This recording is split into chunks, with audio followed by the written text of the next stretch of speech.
You know, I got a big question about Freddy Krueger. Does he poop? Because if he did, that would be a gnarly wipe.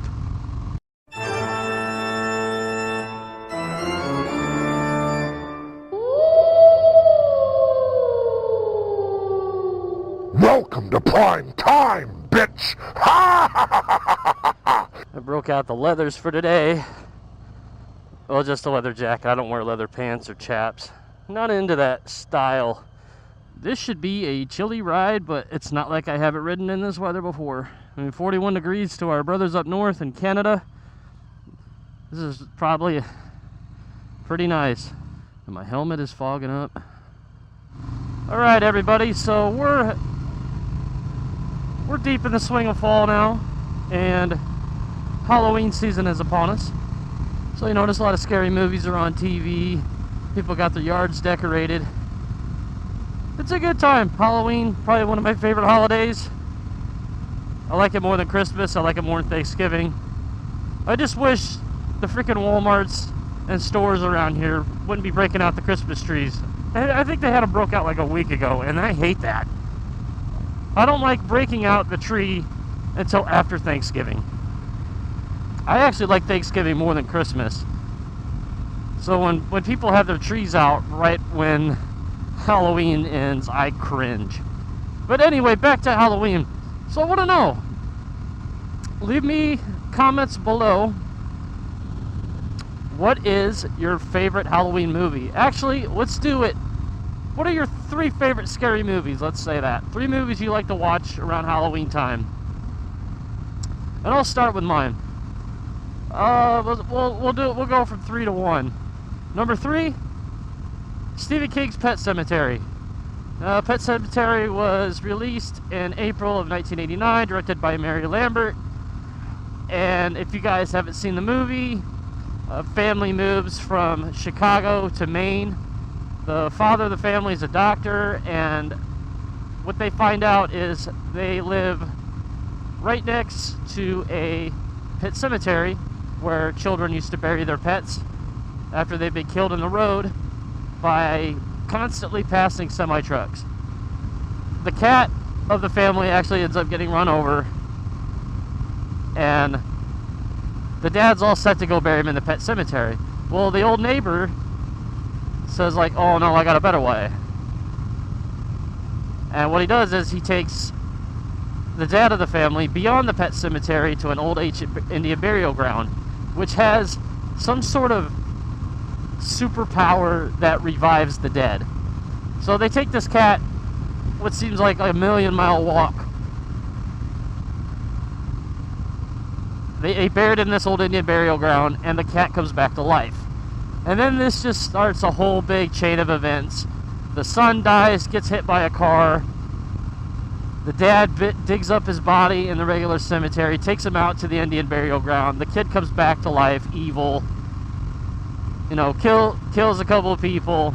And there's just some creepy imagery in this movie. I mean, today, it's still scary to watch. The movie still holds up. But they are remaking it. I think April next year, it's supposed to be, I don't know, what, 30 years after the original was released? Something like that. They are re-releasing it, and it actually looks pretty good, so I'm kind of looking forward to that. So that's number 3 on my list. Number 2, the original Dracula. No, I had the pleasure of watching this movie again because it's on rarely on TV anymore. You can watch it on like Turner Classic Movies or maybe AMC, but it's usually only on like all the Universal monster movies around Halloween time. But I caught it a couple months ago. Now everybody knows the story of Dracula, but the original from, I don't know what it was, 1920 or 30 something, starred Bela Lugosi, and he did an awesome job.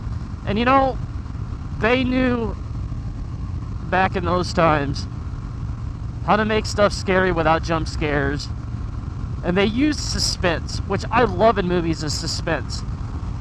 Now everybody wants to do jump scares, and they think that's the ultimate way to scare people. I love like the old Halloween movie suspense where you know the killer's coming. Is he gonna catch the babysitter? You know, that's more my type of horror. I mean, the jump scares are okay, but that seems like all that people do these days when they're making these new movies. Let's see, number 1 on my list, American Werewolf in London. Now this movie, I don't know if it was early 80s, late 70s, I should have done my research. Kind of winging this vlog this morning. But I actually just watched some of this movie again the other day. I got a DVR'd, and I've been watching it ever since I was little. But for the time, the effects of the werewolf transformation was amazing. And you know, my favorite scene is when the main character of the movie gets changed to the werewolf for the first night, and he goes on a killing spree, and he finds the guy in the train station, and the guy is pretty much there by himself. It's like the middle of the night, and he hears this thing down the tunnel. And you know, that's what's good about these great horror movies, is you don't see the villain, so they kind of build it up. So you're kind of imagining in your head, oh my god, what does this thing look like? So American Werewolf in London just did it fantastic. It was just such a good movie. And then when the guy finally sees the thing, you know, it's like the camera's point of view. The camera is the werewolf's point of view, and he's chasing this guy. And then it cuts to where the guy goes up this escalator, and he's looking down, and like you're like behind the guy, like kind of up a little bit so you can see down the escalator. You just see like a head and a couple of dark feet kind of walking toward the escalator, and you know this thing's just gonna crawl right up there and just eat this guy. Very awesome movie. If you haven't seen it, go check it out. But there's a couple honorable mentions. The new It movie that was released last year I thought was done really well. I think it was better than the TV series that they did back in the 90s. The original Halloween's always a good one to watch. Master of Suspense, John Carpenter. And you know, there's several others. You know, you got your Friday the 13th, your Freddy Krueger's. But let me know, guys, what are your 3 favorite horror movies that you like to watch around Halloween? Or just your 3 favorite horror movies in general? I've probably seen about everything. Like, I was probably watching movies when I shouldn't have when I was 5 or 6. I was watching Freddy Krueger, I was watching Jason Voorhees, Michael Myers. Texas Chainsaw Massacre, that's another good one too, the original Texas Chainsaw. But let me know, comments below, what are your faves? So we all know Freddy Krueger, right? Well, he's got his razor fingers on his right hand, right? So he's right-handed. So what does he do when he takes a crap? Does he wipe right-handed and just take it easy?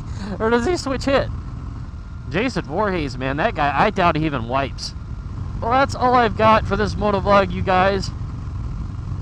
You have a happy and safe Halloween. I'll see you in the next video.